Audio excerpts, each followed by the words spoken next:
I'm going to transform this third order linear ordinary differential equation into a system of first order differential equations. And the way I'm going to do it is that I'm going to define a new set of functions that I'm going to call y. So the first one I'm going to call y1, and I'm going to set it equal to the original function x. And x is the function that I'm looking for. Remember, x is the unknown function that we want to solve for. The next variable is going to be y2, and I'm going to set y2 equal to x prime. The last variable is going to be y3, and I'm going to set y3 equal to x double prime. So these are the three new variables that I'm going to solve my equation for. I need three variables because it's a third order equation. It's a third order differential equation. And with this new definition, I'm able to write the differential equation in this way. Well, this is my skeleton of the equation, and here I have x, but x is equal to y1, so I'm just going to put that in here. Then I have x prime, that's equal to y2. Then I have x double prime, that's equal to y3. And then I have x triple prime, that would be the same as y3 prime. So where's all this heading? Well, let's take a look at the second equation here. y2 equals x prime. Well, x is y1, so I guess you could say that y2 equals y1 prime, right? Because y1 prime, well, that's the same as x prime. And down here we have y3 is equal to x double prime. Well, x double prime, that's the same as x prime prime. But x prime, you can see here, is just y2. y2 and then prime.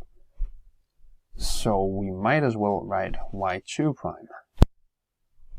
If you're a little confused, that's totally understandable. What I'm trying to do here is that I'm trying to express the primes, the differentiated functions here, in terms of the undifferentiated functions. And I'm almost there, actually.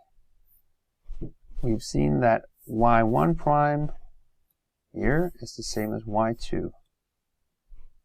y2 prime is the same as y3. What about y3 prime? Well, we can't use those equations over here, but we do have an equation, the differential equation down here, so that if I isolate y3 prime, I can actually achieve an expression for y3 prime. So I can subtract everything over here on both sides, so I get this, and then I just divide by 3. Whoop, and then I get this expression here, and now I'm able to complete my set of equations here. Let me just do like that.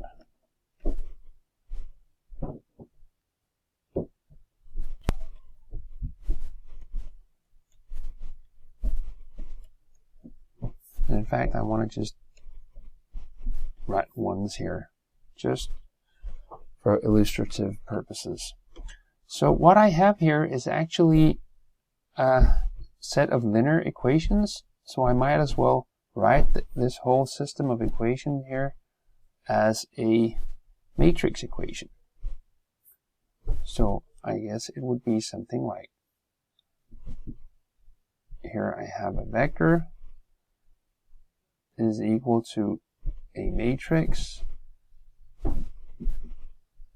times another vector, and what I have in this vector here is the actual functions y1, y2, y3, and over here I have y y1 prime, y2 prime, y3 prime.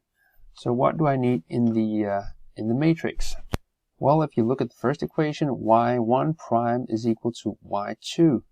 So the first line here, in order to generate this equation over here, I need elements in the first row to be 0, 1, 0. That way I will extract y2 when I perform this matrix multiplication. And for the next equation, I have y2 prime is equal to y3, so I should have a row which looks like this. So those are the easy ones. What about this one? Well, y3 prime is equal to minus 4y1, a third y2, and minus 2y3. So notice that y1 comes first. The coefficient of y1 is first because y1 is first up here in the vector, and so on.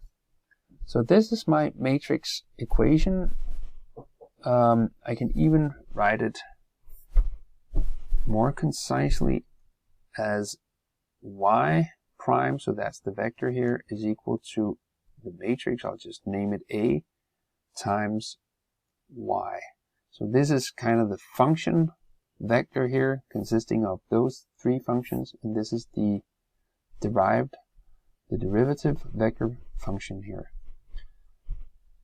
So in that sense, I have transformed my nth order, in this case third order differential equation, into a system of first order differential equations, since we don't have anything that's higher order than 1 here.